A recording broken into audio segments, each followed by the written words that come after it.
it will probably create about a couple thousand construction jobs for a year or two, but only create about 300 permanent jobs. The reason that a lot of environmentalists are concerned about it is the way that you get the oil out in Canada is an extraordinarily dirty way of extracting oil.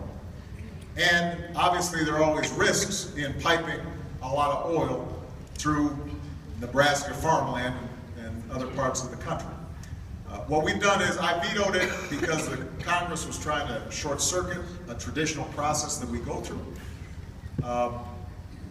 I haven't made a final determination on it, but what I've said is that we're not going to authorize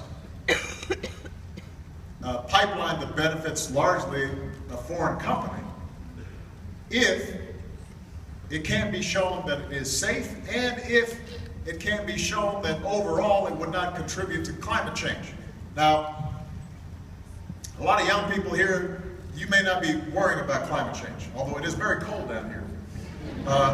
You can attribute a couple of days of cold weather or a couple of days of hot weather to the climate changing. But the pattern overall is that the planet is getting warmer. That's undeniable. And it's getting warmer at a faster rate than even the scientists expect. And you might think, well, you know, getting warmer, that's no big deal. Folks in South Carolina, we're used to dealing with hot weather. We can manage. But understand that when you start having overall global temperatures go up, even if it means more snow in some places or more rain in some places, it's not going to be hotter every single place, but the overall temperature is going up. That starts changing weather patterns across the globe. Mm-hmm. It starts raising ocean levels. It starts creating more drought and wildfires in some places.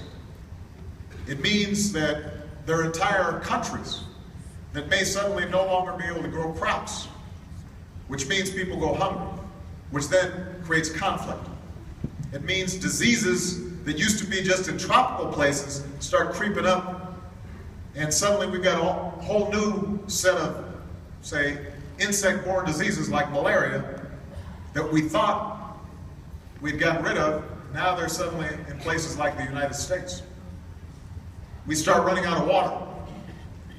It puts stresses and strains on our infrastructure.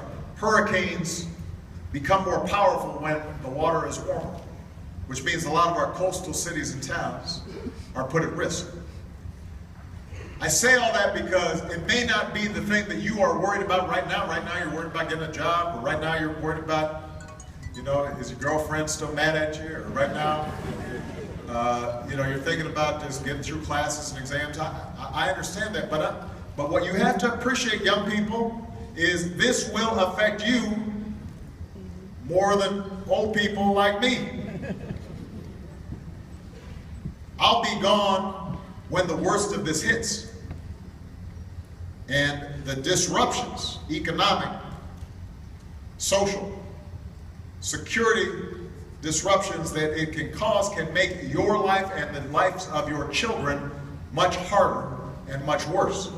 And if you don't stop it at a certain point, you can't stop it at all, and it could be catastrophic. And I just want you to understand what I just described. It's not science fiction.